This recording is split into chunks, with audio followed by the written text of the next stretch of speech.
Saya di dunia politik ini mulai masuk itu tahun 2003. 2003. Pada saat itu saya adalah bendahara Pemuda Pancasila Kota Tarakan. Oke. Sama sekali saya tidak berpikir untuk terpilih, apalagi mempunyai mimpi atau mempunyai bayangan untuk menjadi politisi. Allah punya rencana lain, sehingga Allah bekerja sesuai dengan yang terbaik.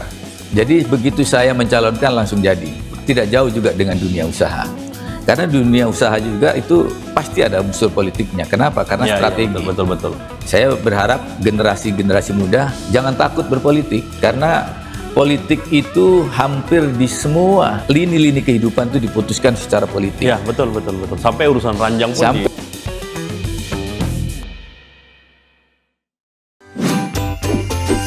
Borneo Inspirasi. Selamat siang pemirsa, Anda kembali menyaksikan Borneo Inspirasi. Hadir bersama saya Nizam sebagai host Anda di studio Borneo TV siang hari ini, dan cukup spesial karena kita kehadiran salah satu politisi cukup senior di Provinsi Kalimantan Utara yang namanya mungkin tak asing lagi bagi pemirsa Borneo TV.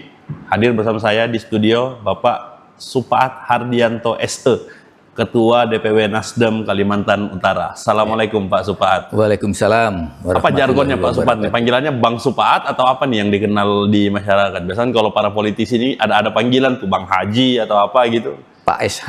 Pak SH ya, Pak SH, Pak Supaat Hardianto. Wow, mirip-mirip sarjana hukum gitu Pak ya.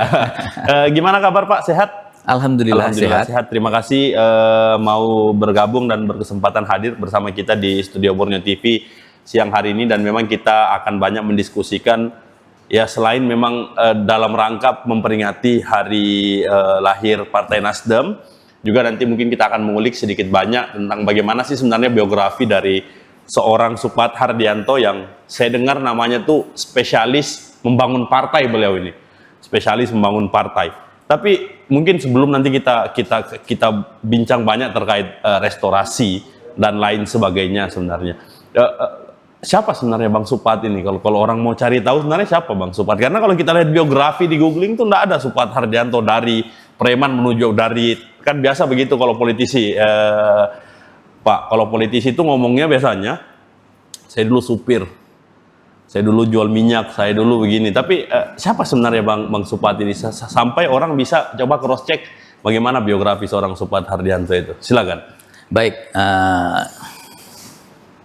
Mas Nizam, mungkin kita mau review atau flashback ke belakang. Saya di dunia politik ini mulai masuk itu tahun 2003. Pada saat itu saya adalah bendahara Pemuda Pancasila Kota Tarakan. Oke. Karir politik saya pertama kali masuk di politik itu tepatnya di 2004 pada saat pemilihan umum tahun 2004. Saya bergabung dengan Partai Patriot Pancasila waktu itu. Karena Partai Patriot Pancasila itu adalah partai yang lahir dari Pemuda Pancasila. Jadi lahir dari rahim Pemuda Pancasila. Sehingga pada saat itu terkesan bahwa Partai Patriot itu adalah partainya Pemuda Pancasila. Kalau kita bicara Pemuda Pancasila pada tahun-tahun itu, tentu berbeda dengan Pemuda Pancasila yang saat ini. Karena di dalam Pemuda Pancasila itu ada istilah 3O. 3O itu adalah omong, otak, otot. Ototnya terakhir tapi ya. Ototnya terakhir. Kenapa 3O? Dalam menyampaikan aspirasi itu tentu kita perlu bicara. Iya, betul. Kalau bicara berarti kita ngomong. Betul. Nah, kalau kita mengomong sudah tidak didengar, tentu kita pakai otak. Iya, betul. Cari jalannya adalah pakai otak. Kalau 2O ini belum terrealisasi, otot. Pemuda Pancasila biasanya pakai otot pada saat itu. Tentu Pemuda Pancasila ini bertransformasi terus. Betul. Bertransformasi terus. Sehingga saat ini 3O itu mungkin hampir tidak dikenal oleh masyarakat. Betul.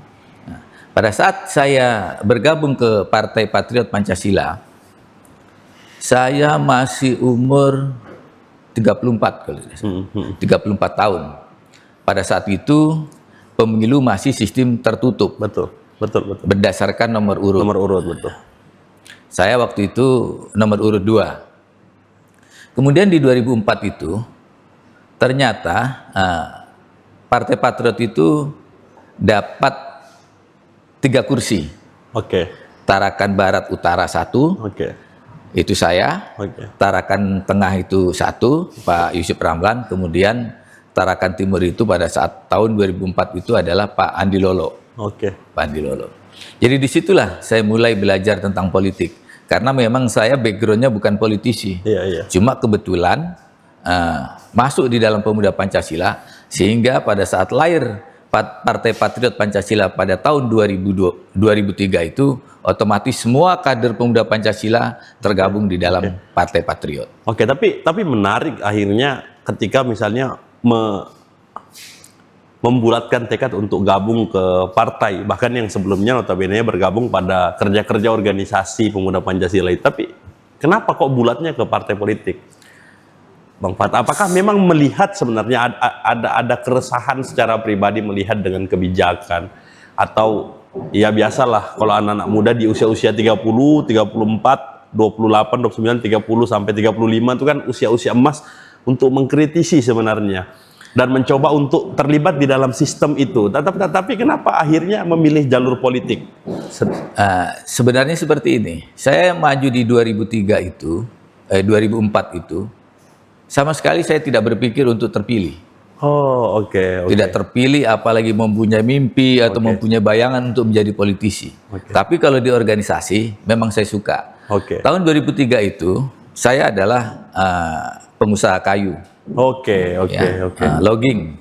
Jadi saya tidak begitu suka dengan namanya politik pada saat itu. Biasanya kalau pengusaha kan begitu ya, mending fokus di pengembangan usahanya. Jadi saya memang bergeraknya di usaha logging bersama-sama dengan Pak Yusuf Ramlan pada saat itu. Karena kami ada di Pemuda Pancasila, ada satu kewajiban yang harus kita lakukan. Karena telah lahir Partai Patriot Pancasila.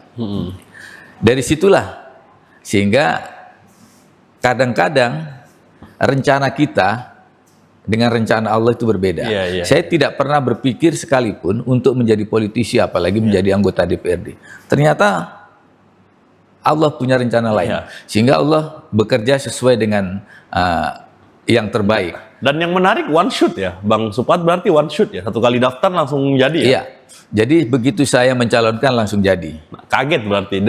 Bagaimana menyesuaikan diri dengan kondisi parlemen yang pada saat itu ya, biasa kita anak jalanan, kita bisa bilang kita anak jalan besar dan tumbuh di jalanan yang memang tidak pernah terlibat secara taktis dalam perumusan perundang-undangan, pengambilan kebijakan dan lain sebagainya. Tapi Bang Supat one shoot, oke lah, kalau mungkin orang udah pernah daftar sebelum-sebelumnya udah paham mungkin caranya bagaimana mekanisme. Tapi Bang Supat one shoot zaman itu mungkin di 2004 itu masih banyak politisi senior yang berkontestasi zaman itu. Tapi one shoot duduk, bagaimana menyesuaikan diri dengan pola pemerintahan yang ada misalnya?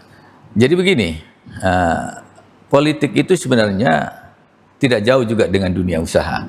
Karena dunia usaha juga itu pasti ada unsur politiknya. Kenapa? Karena strategi. Betul. Politik adalah strategi untuk menuju goalnya. Jadi pada saat tahun 2004 saya menjadi anggota DPRD, tentu saya harus banyak belajar. Banyak membaca buku, kemudian banyak melihat koran-koran dan lain sebagainya. Jadi belajar sambil berjalan terus-menerus. Akhirnya kurang lebih 6 bulan saya sudah bisa menyesuaikan. Menyesuaikan karena memang pada saat itu betul-betul otonomi daerah itu berjalan sesuai dengan undang-undang itu di tahun 2004 itu. Jadi banyak pelajaran yang saya bisa ambil. Kenapa? Karena pada saat kita dilantik, biasanya sebulan setelah dilantik, kita dibekali oleh negara, oleh sekretariat DPRD, itu ikut BIMTEK namanya. Jadi BIMTEK itu isinya ya tugas dan pokok fungsi DPRD, legislasi, budgeting, controlling. Ya, saya belajar pelan-pelan. 6 bulan saya belajar, saya sudah bisa menyesuaikan. Karena namanya anak muda, baru terjun ke dunia politik, langsung terpilih. Sehingga saya memang banyak belajar, belajar dan belajar. Untuk itu saya berharap tahun 2029 itu berdasarkan hasil survei, hampir pemilih kita semua itu anak muda. Anak muda, betul. Usia produktif dan masih muda semua. Nah, saya berharap generasi muda jangan takut berpolitik, karena politik itu hampir di semua lini-lini kehidupan itu diputuskan secara politik. Ya, betul. Sampai urusan ranjang pun urusan ranjang kasur dan diatur oleh politik. dalam politik. Nah, betul. Kami yang senior di politik ini berharap bergabunglah dengan partai politik manapun. Syukur-syukur mau bergabung dengan Partai Nasdem. Ya. Kita terbuka untuk menerima kader, karena dalam kondisi 4 tahun ke depan itu terjadi transformasi pemilih yang muda-muda, sehingga saya pribadi dan partai kami tentu harus bertransformasi. Betul. Nah, di mana tempat nongkrongnya anak-anak muda? Betul. Di HP. Betul. Kalau sudah bicara di HP berarti kita medsos. Iya. Nah, kemudian di 2004 sampai 2009 saya mencalonkan kembali. 2009 saya mencalonkan pemilu kedua saya.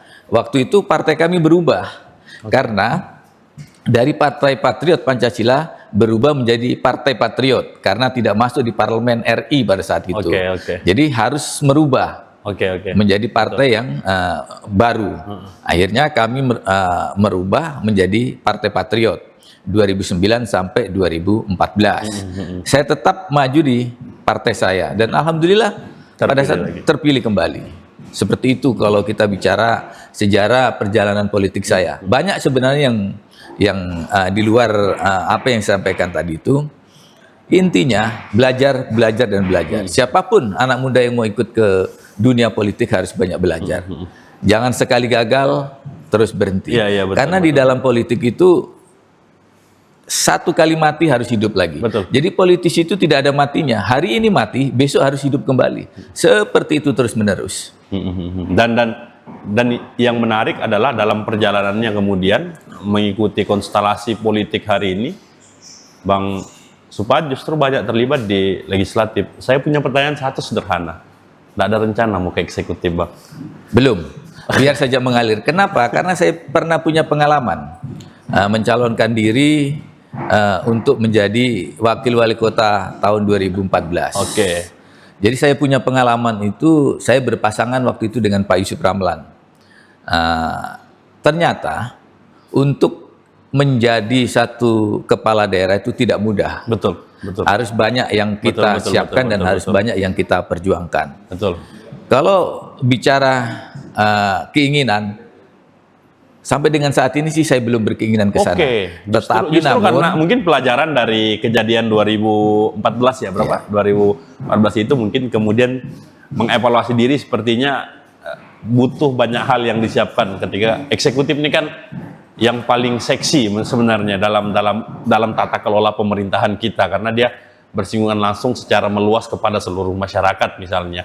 Tapi Bang Supad hari ini sudah ada di DPRD provinsi sebenarnya. Tapi kalau kita mau tanyakan sebenarnya apa sepak terjang gerakan politik yang real yang pernah Bang Supad lakukan yang sampai hari ini berdampak secara langsung kepada masyarakat, yang memang kalau masyarakat ingat itu, masyarakat tidak akan lupa bahwa ini adalah hasil aspirasi daripada Bang Supad itu sendiri. Dan bagaimana Bang Supad memperjuangkan itu sebenarnya yang di tengah seluruh anggota legislatif mungkin tidak memikirkan itu, justru Bang Supad kepikiran untuk hal tersebut.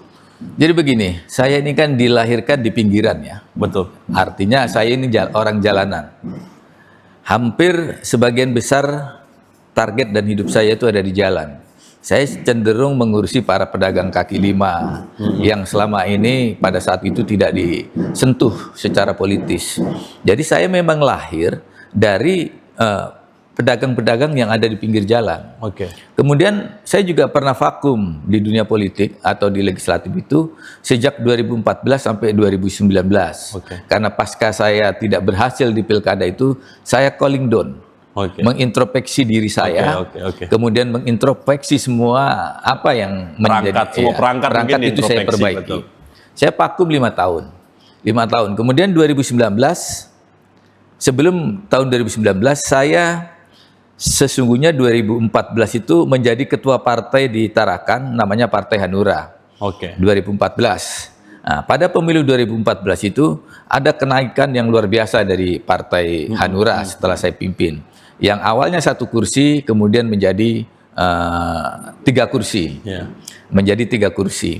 Itu adalah lompatan yang saya lakukan pada saat saya memimpin Hanura. Nah, kemudian di 2016 saya mengundurkan diri sebagai ketua Partai Hanura. Nah, kenapa? Ada satu catatan besar yang membuat saya mundur. Salah satunya adalah saya ditunjuk oleh almarhum Pak Yusuf SK untuk menjadi ketua tim pemenangan beliau waktu maju gubernur tahun 2015. Saya memimpin di situ dan kalah. Akhirnya saya mengintrospeksi diri kembali. 2016 saya putuskan untuk mundur dari ketua Partai Hanura. Nah, selanjutnya 2017 saya dibawa oleh almarhum Ayanda Yusuf SK untuk bergabung dengan Nasdem. Nah, ditunjuk sebagai wakil ketua Bapilu pada saat itu. Belum sampai 1 tahun ada reposisi kepengurusan di tingkat wilayah Kalimantan Utara. Saya digeser ditempatkan sebagai sekretaris DPW Partai Nasdem Kaltara. Jadi saya vakum 5 tahun ini, Mas. 2019 saya maju dengan modal seadanya. Alhamdulillah terpilih. Berarti tangan Allah atau tangan Tuhan bekerja lagi untuk diri saya. Makanya selalu saya sampaikan, politisi itu jangan pernah melupakan ibadahnya. Karena tangan Allah itu bekerja tidak sesuai dengan keinginan kita, tapi sesuai dengan takdir yang diberikan oleh Allah. Menarik. 2019 saya terpilih kembali, Mas. Artinya saya masih mempunyai basis, masih mempunyai pemilih yang betul-betul konkret dan loyal. 2019 saya masuk di DPRD dan saya duduk di Komisi 4. Komisi 4 itu membidangi kesehatan, pendidikan, ketenaga kerjaan. Ini isu sentral ya? Ya, isu sentral ada di situ. Kenapa? 3 hal ini menjadi garis perjuangan saya. Di samping UKM-UKM yang selama ini yang selalu diperbantukan. Dekat, selalu dekat dengan saya. Nah, untuk itu saya selalu bilang, dana untuk pemilu itu perlu. Iya, betul. Perlu. Kos politik ya? Kos politik itu perlu. Dimanapun namanya kos politik itu pasti ada. Tinggal strategi kita bagaimana. Jangan berharap bahwa kita ada kos politik terus kita mundur. Betul. Jangan. Maju terus. Pada saatnya pasti ada kan ke ujungnya. Betul. Itu pengalaman beberapa kali saya mengurus partai sampai bulan Agustus 2024 saya ditunjuk oleh DPP untuk memimpin DPW Partai Nasdem Kalimantan Utara. Dan menariknya sebenarnya Bang Supaat itu pada akhirnya dalam rangka introspeksi diri saya yang saya bisa ambil kesimpulan yang mungkin kesimpulan sementara ya dari yang Bang Supaat ceritakan ke saya, dalam proses introspeksi diri justru Bang Supaat ketika misalnya gagal dalam satu hal kemudian melakukan introspeksi terhadap diri sendiri lalu lebih memilih untuk mencari tempat baru. Kan ada tipe ini saya tidak sebut siapa tapi ada tipe pemimpin yang kalau gagal dia masih berada pada posisi itu dan merasa akan mampu untuk melaksanakan hal tersebut padahal sebelumnya gagal. Tapi Bang Supaat justru ketika mengalami kegagalan pada satu hal yang diberikan tanggung jawab oleh pimpinan atau apapun lah sebutannya, justru lebih tertarik untuk cari tempat yang baru, berkreasi lebih baru. Dengan hasil introspeksi yang sudah saya lakukan mungkin hampir 5 tahun, saya buat catatan misalnya, saya buat apa yang perlu diperbaiki, tim mana yang perlu dirapikan dan lain sebagainya, justru mencari tempat baru untuk melanjutkan karir politik itu. Dan let's say terakhir Bang Supaat kemudian bergabung di perahu besar Nasdem, yang kalau kita sebut nama Nasdem dalam tanda kutip Bang Supaat di Indonesia selalu dianggap partai oposisi hari ini, karena satu-satunya partai yang tidak punya menteri di kabinet presiden hari ini. Kita masuk on the track partai Nasdem itu sendiri. Nasdem terkenal dengan istilah restorasi. Saya salah satu politisi yang cukup saya idolakan adalah Surya Paloh. Saya idolakan beliau sederhana, cara beliau berpidato, bagaimana beliau menggambarkan, sederhana sebenarnya cara beliau menyampaikan, tapi kesadaran beliau bahwa setiap partai politik harus dimulai dari media, perusahaan media yang cukup besar, kemudian berlabuh ke partai politik dan lain sebagainya. Tapi bagi Bang Supaat, kenapa akhirnya memilih Nasdem sebagai tempat untuk berlabuh sebagai karir politik selanjutnya setelah gagal di beberapa partai yang sebelum? Jadi gini ya, adalah dalam ajaran Islam itu ada namanya konsep hijrah. Berarti kalau berhijrah itu kita mempunyai tujuan adalah memperbaiki diri. Contoh, Rasulullah hijrah dari Mekah ke Madinah itu tentu ada alasannya. Betul. Karena di Mekah pada saat itu untuk menyebarkan satu agama Islam itu sangat berat dan keras tantangannya. Sehingga beliau hijrah ke Madinah yang lebih mudah menyebarkan ajaran Islam pada saat itu. Nah, konsep hijrah ini bukan hanya di dalam konteks agama. Di dalam konteks kehidupan sehari-hari kadang-kadang kita harus berhijrah, walaupun itu kita tidak sadari sementara kita ini sedang berhijrah.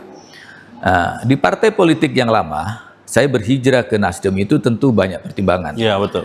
Pertimbangannya bukan dari partainya, tetapi dari individu saya.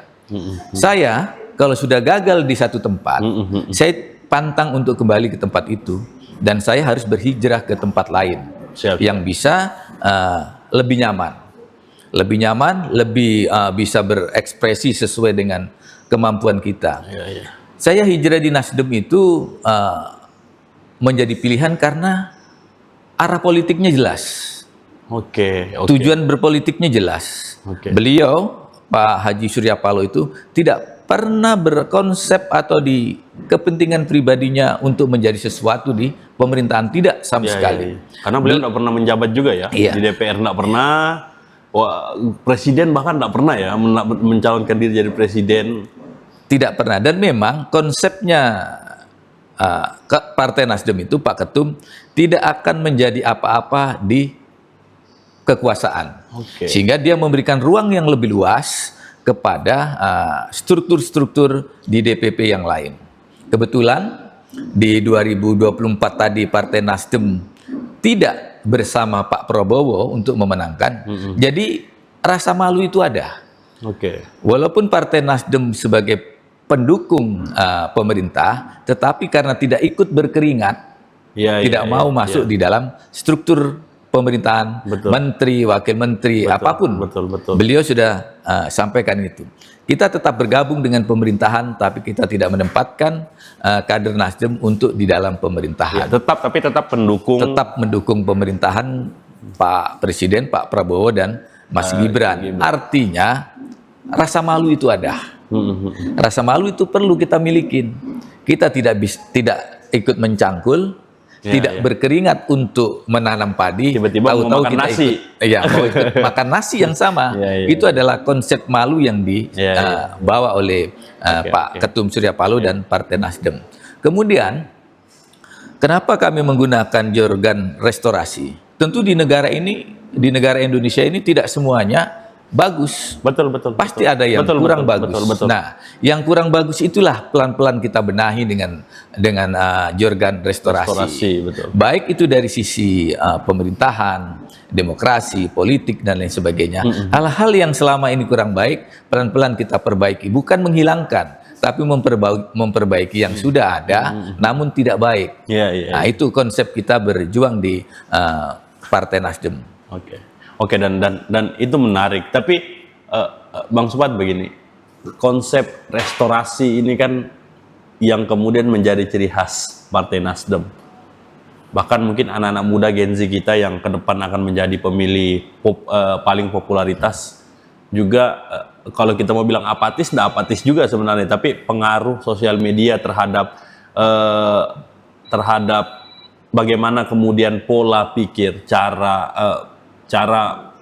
anak muda dapat menerima politik itu bagaimana dan lain sebagainya, ini kan menjadi strategi dari masing-masing partai. Tapi saya pikir konsep restorasi ini menarik kemudian untuk ditawarkan kepada anak-anak muda. Tapi bagi Bang Supaat sendiri, bagaimana Bang Supaat mengartikan restorasi secara spesifik yang kemudian ini dapat diimplementasikan, diejawantahkan dalam tata kelola pemerintahan, kemudian dalam kehidupan birokrasi, kemudian dalam dinamika sosial politik yang terjadi di Kalimantan Utara. Apalagi kita bilang dinamika politik di Kaltara ini cukup unik sebenarnya, cukup unik karena ya itu pemilih kita tuh kecenderungan perbedaannya tuh antara satu rumah dengan rumah yang sebelah pun pasti beda pilihan tuh ada. Tapi bagaimana Bang Supaat mengartikan konsep restorasi ini secara utuh sebenarnya? Seperti yang saya sampaikan awal, restorasi itu bukan merubah semuanya. Restorasi itu adalah memperbaiki yang tidak baik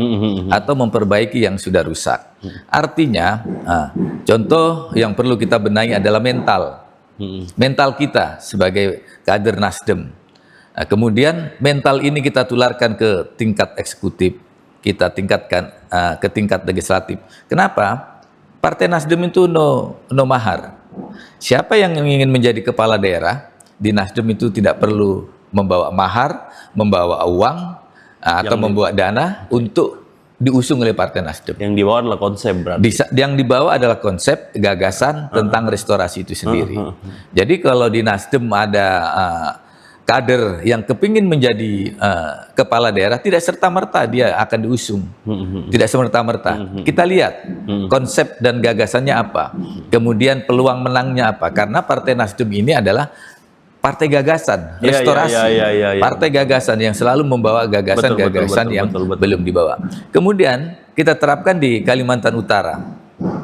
Di Kalimantan Utara itu, selama ini yang kita rasakan, untuk memilih sesuatu itu bukan hanya tergantung dari figur seseorang, tetapi juga dilihat rekam jejak seseorang untuk menjadi pimpinan atau menjadi kepala apapun.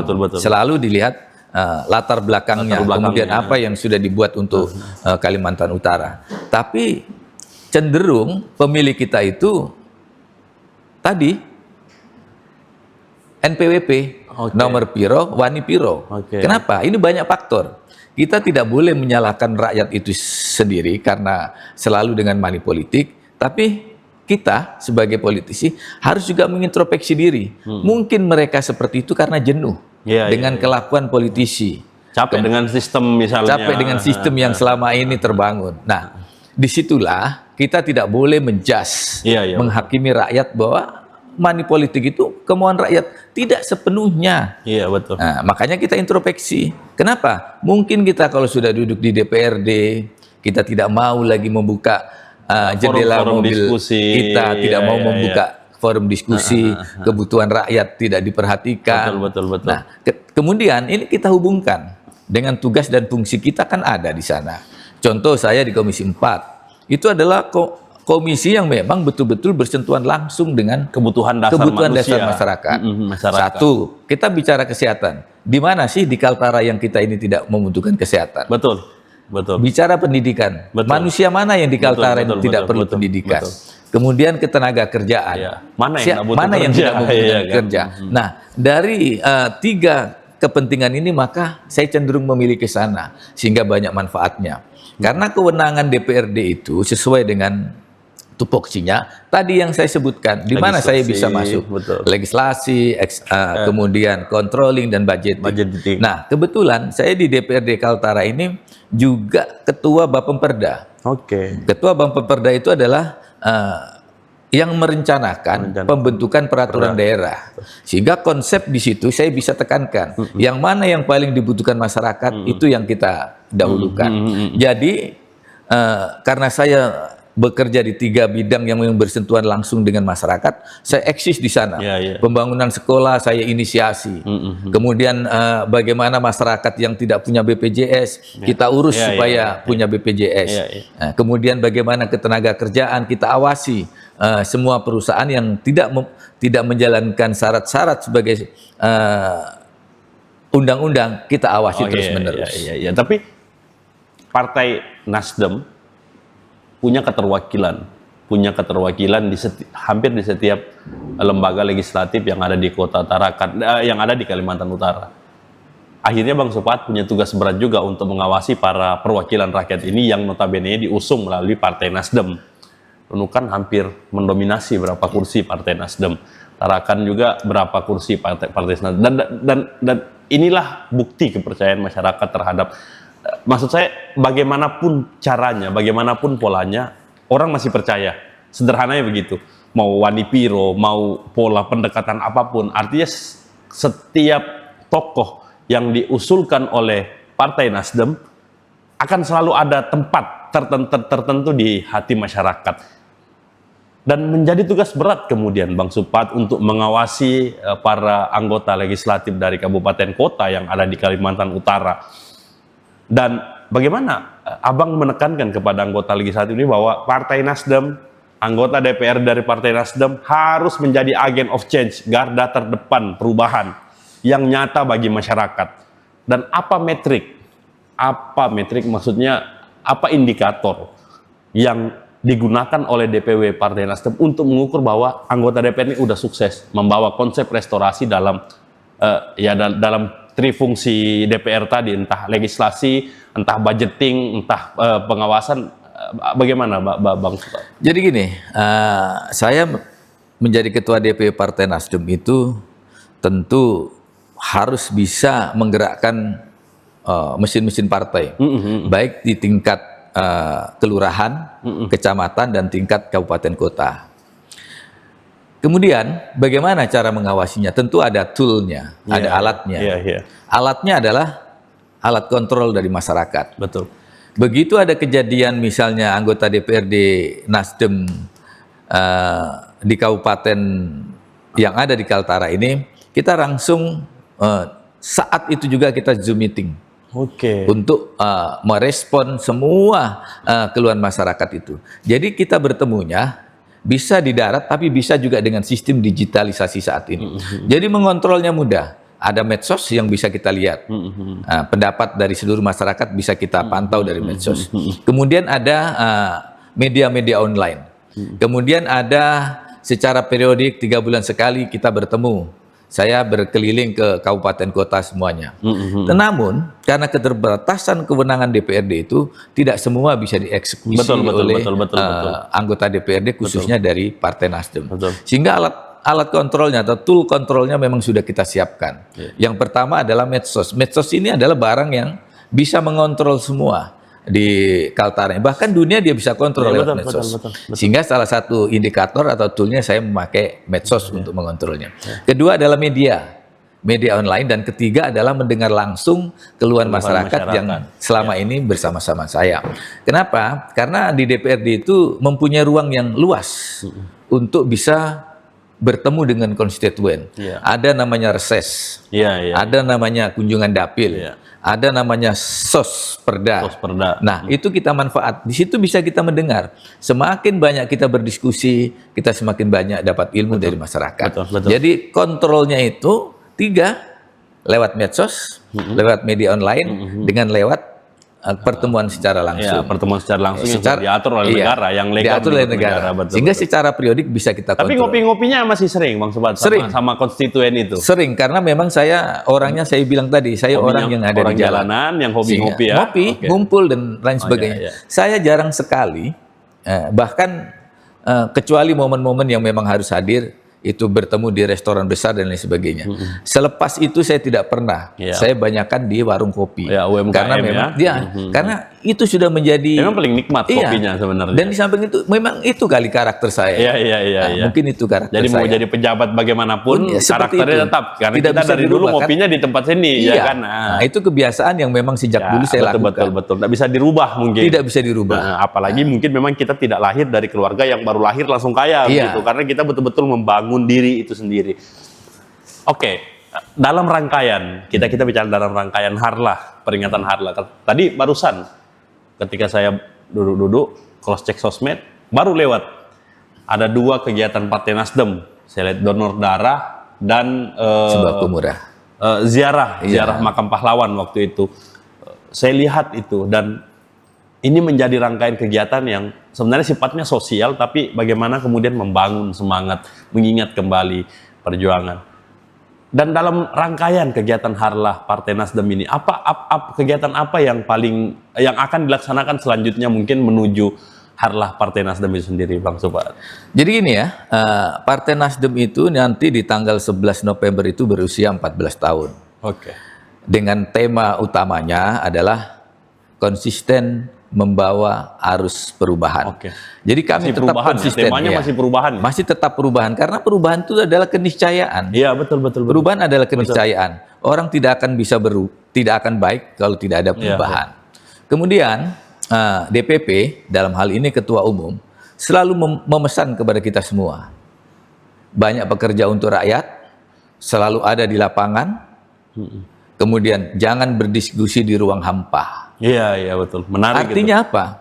Kalau Anda berdiskusi di ruang hampa, itu hanya menghasilkan teori, menghasilkan gagasan. Nah, sebaiknya berkumpullah dengan rakyatmu, dengan pemilihmu, supaya kamu bisa merasakan apa yang dia rasakan. Kehadiran politisi, kehadiran anggota DPRD ke masyarakat itu menjadi support atau vitamin bagi masyarakat.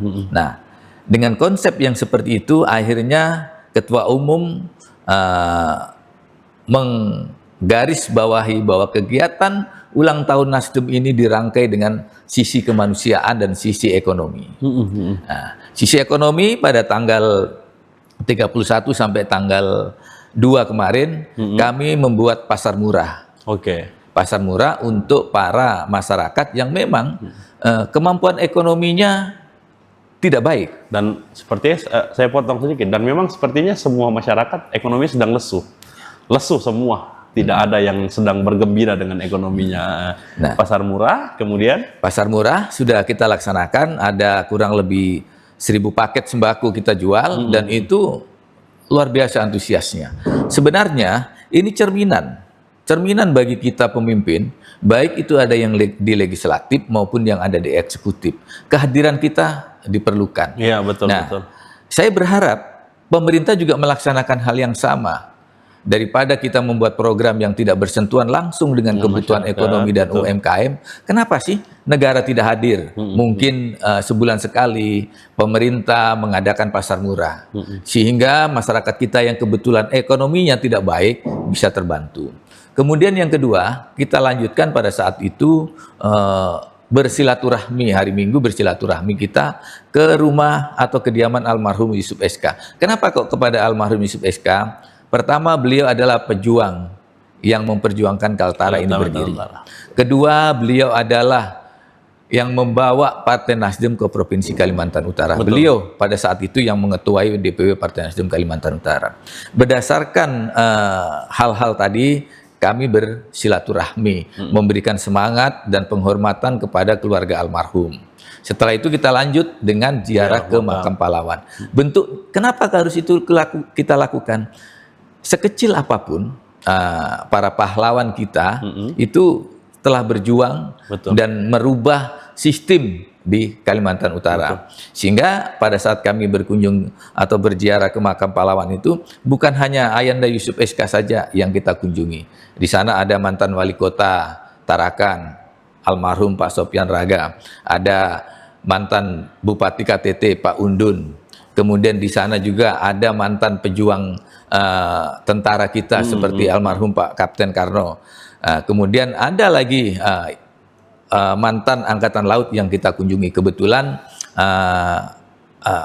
berdampingan semua makam ini. Dan ini mengartikan, mengisyaratkan bahwa kita tidak perlu melihat bagaimana posisi mereka pada kehidupan nyatanya, tapi bagaimana kemudian memberikan energi positif kepada anak-anak muda, bahwa dengan kita ziarah makam kita punya energi yang mungkin kita bisa ambil pelajaran dari cerita-cerita orang-orang tua kita yang dulu. Mungkin begitu yang dimaksud oleh... Iya, jadi kita ini kan hidup dari masa lalu. Betul. Nah, masa lalu itulah yang membuat kita menjadi introspeksi. Perjuangan almarhum itu cukup besar. Ya, dan memang mungkin generasi kami yang kelahiran tahun 90-an, 95 ke atas mungkin enggak paham bagaimana cerita-cerita itu. Dan kita hanya bisa akan tahu ketika misalnya kita punya inisiatif untuk ziarah ke makam dan kemudian bertanya kepada orang-orang itu. Lalu setelah ziarah makam, kita hari Senin tadi tanggal 3 kita donor darah. Betul. Kita pagi tadi darah. Ya, donor darah. Kemudian ini selepas saya dari studio ini akan baksos ke 2 panti asuhan. Sore kedua ini. panti asuhan sore ini. Kita berlanjut terus ini sampai menjelang 11 November nanti. Sementara nanti malam ada pembukaan mini soccer Partai Nasdem yang akan dilaksanakan di Panglima Batur. Semua acara sosial, ekonomi, keagamaan, olahraga kita. Olahraga semua. Karena itu yang dibutuhkan oleh kita semua. Betul. Nah, jadi supaya masyarakat tahu bahwa Partai Nasdem itu mempunyai jorgan perubahan itu hidup terus-menerus. Iya, betul. Kenapa saya harus silaturahmi kepada almarhum Ayanda Yusuf SK? Karena beliaulah, dan saya banyak belajar dari almarhum itu dalam memimpin satu organisasi dalam mengambil keputusan. Betul. Dan pada akhirnya kita akan melihat kembali situasi Kalimantan Utara hari ini, Bang Supat, dalam rangka peringatan hari lahir Nasdem. Dan kemudian kita tahu bahwa Kalimantan Utara ini adalah garda terdepan Indonesia di wilayah utara. Artinya melihat Indonesia ya lihat di perbatasan, bagaimana kemudian persoalan kebijakan dan lain sebagainya. Tapi apakah nanti misalnya kalau bisa, saya sebagai anak muda kalau bisa memberikan masukan, mungkin Partai Nasdem akan buka dialog nih besar-besaran, siapapun yang ingin memberikan masukan, mungkin bisa nanti melalui anak-anak muda keterwakilan mahasiswa, keterwakilan komunitas se-Kalimantan Utara mungkin yang akan menggelar misalnya diskusi, dialog publik terbuka untuk seluruh masyarakat yang mau memberikan masukan kepada Partai Nasdem dalam rangka hari lahir, untuk mendesak bahwa kita punya tanggung jawab bersama untuk merubah citra Kalimantan Utara ini. Jangan sampai kita dianggap terbelakang justru dengan kita dinobatkan sebagai Pulau 3T, betul-betul kita terbelakang. Dan apakah akan ada kegiatan-kegiatan yang memang sifatnya diskusi akademik yang memang akan jadi bahan rekomendasi Partai Nasdem dalam perjalanan mengawal kebijakan itu? Baik, Mas. Untuk kita mengadakan dialog secara terbuka di Kaltara, ini adalah masukan yang baik. Nanti akan saya diskusikan di internal Partai Nasdem format diskusinya seperti apa. Namun kalau kita bicara secara nasional, Partai Nasdem itu sudah membuka ruang itu. Sehingga di Nasdem Tower, di DPP itu hampir tiap bulan ada diskusi atau dialog ya, dengan mahasiswa, dengan pelajar, itu dilakukan terus. Nasdem Kaltara keren juga itu, Bang Supat. Kalau Nasdem Kaltara buat begitu, setiap bulan ada dialog misalnya. Keren. Insya Allah ini adalah masukan bagus dan akan kami sinkronkan nantinya. Sehingga anak-anak muda nanti akan bisa menyampaikan bagaimana sih mekanisme persidangan di DPRD. Ya, betul. Kemudian bagaimana pada saat proses mengambil keputusan itu apa saja. Supaya anak muda kita tidak apatis dalam proses politik itu, betul. Nah, ini nanti mudah-mudahan nanti kalau memang ada waktu akan kita rekod dan akan kita laksanakan. Mungkin yang inisiatornya nanti mungkin dari Partai Nasdem dulu, lewat reses ataupun video dapil yang akan kita lakukan. Terima kasih masukannya, ini akan menjadi catatan untuk kita. Yang jelas, kami tidak boleh berbicara di ruang hampa. Iya, betul. Itu yang kemudian saya garis bawahi di otak saya. Justru kok bisa kepikiran jangan berdiskusi di ruang hampa. Kayak diskusi ruang hampa, rokok habis, kopi habis, asam lambung naik. Iya. Nggak ada hasil kan begitu. Makanya banyaklah berdiskusi di lapangan. Betul. Rasakan keringat masyarakat. Keringat masyarakat itu seperti apa. Sehingga saya mengistilahkan kalau Anda tidak berbuat apa-apa, banyak berdiskusi, itu namanya diskusi di ruang hampa yang tidak tereksekusi dengan baik. Betul. Nah, harapan kami di ulang tahun ke-14 ini masyarakat bisa melihat, bisa menilai seperti apa Partai Nasdem itu. Nah, ini pelan-pelan kita akan gerakan supaya ending yang kita capai nanti adalah gerakan perubahan itu seperti apa. Ini sedang kami proses, kami jalani terus-menerus. Karena usia partai kami tentu mudah masih. Ya, 14 tahun kalau diibaratkan manusia masih SMP masih kelas nyari-nyari jati diri lah ya. Masih jati diri. Belajar ngerokok misalnya kan, belajar belajar bolos. Dan itu hal yang wajar kemudian. Dan konsisten yang perlu kita apresiasi sebenarnya adalah kekonsistenan Partai Nasdem berada di garis perubahan itu, dan diterpa kebijakan apapun selalu konsisten dengan konsep restorasi itu dan tidak pernah berubah. Itu yang perlu kita apresiasi, dan semoga semangat itu bisa terus dibawa karena fungsi check and balance di pemerintah itu sangat perlu. Kalau semua pejabat, semua anggota legislatif sepakat, ya di mana kemudian masyarakat harus mengadukan itu. Ya kan, kita melihat banyak persoalan yang kemudian masyarakat naikkan di sosial media dan butuh perhatian khusus dari pemerintah. Dan menarik. Tapi dalam 5 tahun ke depan ada agenda besar politik. Ada agenda politik yang cukup besar di Kalimantan Utara. Bagaimana Partai Nasdem melihat itu, dan tadi Bang Supat sendiri punya kesadaran lebih dulu sebenarnya partai pemilih pemula ini yang akan mendominasi pemilih produktif, yang pada dasarnya mereka ini punya punya pemikiran, kedepankan dulu yang mampu berretorika, kedepankan dulu yang mampu menjawab keluhan kita dibanding Wani Piro gitu, NPWP. Nah, itu bagaimana Bang Supat melihat dan menyusun strategi politik itu dalam 5 tahun ke depan? Jadi seperti awal tadi saya sampaikan bahwa ada transformasi politik, ada transformasi demokratik pada tahun 2029 itu pemilih kita hampir semuanya anak muda. Ya, produktif malah ya. Yang produktif, 60%. Sehingga kita harus mencari kultur, mencari apa sih yang dibutuhkan oleh anak muda ini supaya dia mengenal partai kita, bisa mengenal figur dari Partai Nasdem.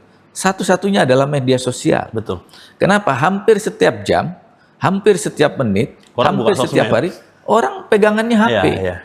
Nah, sehingga di Partai Nasdem itu sesuai dengan hasil Rakernas 1 di Makassar, setiap kader Nasdem, terutama anggota DPRD harus minimal memiliki 3 medsos. Oke.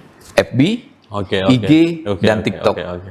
Karena saya sebagai leader, pimpinan di Kaltara, saya Harus memberikan contoh. Memberikan contoh. Walaupun mungkin Bang Supat nggak biasa depan kamera mungkin. Kalau di depan kamera biasa. Oh, biasa ya. Biasa, sudah Tapi terbiasa. ngeplok sudah Belum. Belum ya? Nanti kita akan harus mulai. dibiasakan karena sekarang lihat coba pemimpin KDM Iya. misalnya. Wah, itu KDM lagi naik daun gara-gara sosmed aja sebenarnya. Ya, ini sedang berjalan. Harus belajar Bang Supat. Iya. Yang halo guys misalnya kan saya lagi itu. Pelan-pelan akan kita. Itu ciri anak iya. muda itu. Nah, dengan adanya transformasi politik dan demokratik seperti itu, saya harus menjadi contoh Ya, dari betul. internal Nasdem. Betul. Saya buatlah namanya SH Official. Oke. SH Official ini adalah media saya yang dikelola oleh orang-orang muda. Oke. Oleh orang-orang muda yang mendesain gerakan saya dan lain sebagainya. Ini nanti akan dicontoh oleh kader-kader Nasdem yang lain. Bahkan mungkin nanti satu saat next kader partai lain juga akan seperti itu. Iya, Nah, betul. saya sebagai perintis di Nasdem, Betul. sehingga saya memanfaatkan media yang akan menjadi rujukan anak muda memilih. Iya. Jadi medsos ini adalah rujukan anak muda yang akan memilih. Betul, anak muda. Masalah hasilnya nanti seperti apa, biarkan dia mengalir. Pasti ada ujungnya nanti. Ya karena menurut psikologis memang anak muda lebih senang yang taktis. Kalau mungkin kita di usia kita zaman dulu mungkin Pak Supat juga mungkin kalau nonton film tuh 2 jam. Semua dinonton untuk ngambil kesimpulan film. Kalau anak muda sekarang lebih suka nonton film yang 5 menit, yang singkatan-singkatan. Maka anggota DPR harus mampu menjawab itu bahwa apapun kinerjanya, apapun kegiatannya, mau silaturahim ke masyarakat, mau bakti sosial, mau kemudian rapat, dimediakan sebagai bentuk pertanggungjawaban juga sebenarnya. Kita mempertanggungjawabkan bahwa kehadiran kita sebagai anggota DPR yang dipilih oleh masyarakat bahwa hadir di situ. Oke, pertanyaan yang terakhir. Diskusi kita cukup menarik nih Bang Supat, tapi pertanyaan saya yang terakhir ini cukup menarik juga. Dalam 5 tahun ke depan, kita pasti tahu politik ini kan selalu berubah. Bang Supat bisa saja besok tergeser dari posisi Ketua DPP Nasdem. Namanya politik. Dinding pun harus kita curigai kalau politik itu. Tapi dalam 5 tahun ke depan, apa legacy atau apa warisan yang kalaupun Bang Supat sewaktu-waktu misalnya, kita tidak minta, tapi namanya politik selalu berubah. Sewaktu-waktu misalnya, tergeser dari posisi itu, apa warisan yang paling enggak? Wah, kalau saya sudah geser, saya sudah lakukan ini yang kepada Partai Nasdem, dan kalau saya tidak ada, Partai Nasdem tidak akan seperti ini. Silakan Bang Supat, sekaligus nutup podcast kita siang hari ini. Baik, saya sebagai kader tentu harus menjunjung tinggi kebijakan partai. 5 tahun ke depan, saya berniat untuk mengembalikan kursi DPR RI yang selama ini didudukin oleh kader Nasdem itu hilang. Iya. Sehingga target saya tentu harus punya kursi DPR RI di Senayan.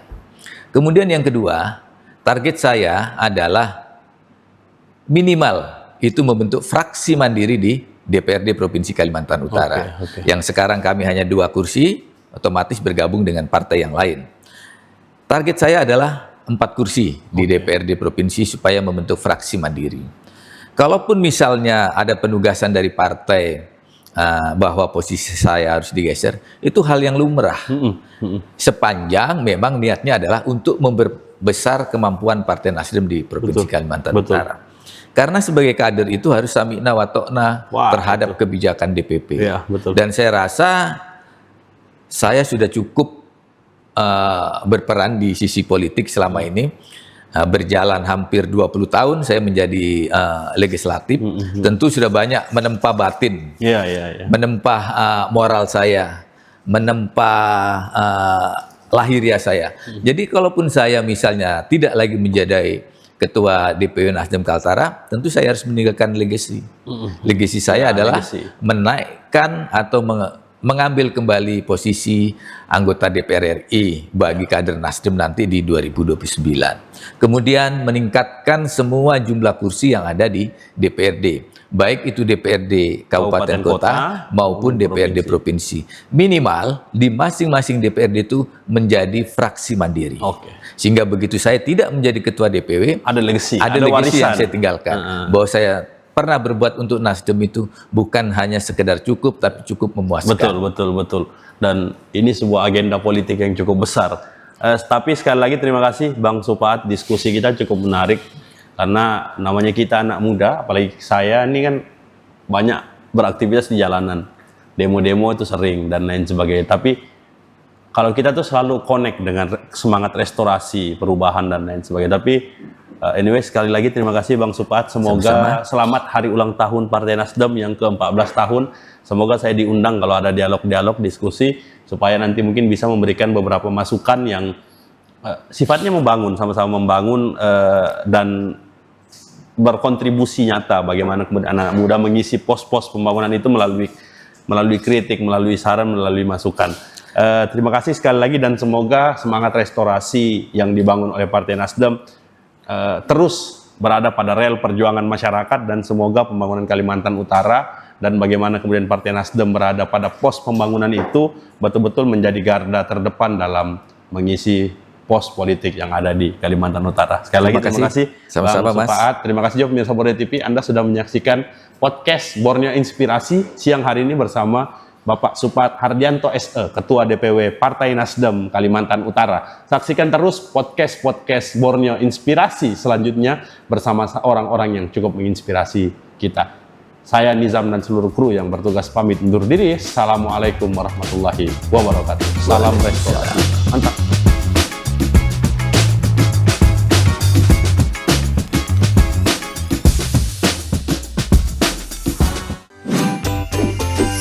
Borneo Inspirasi.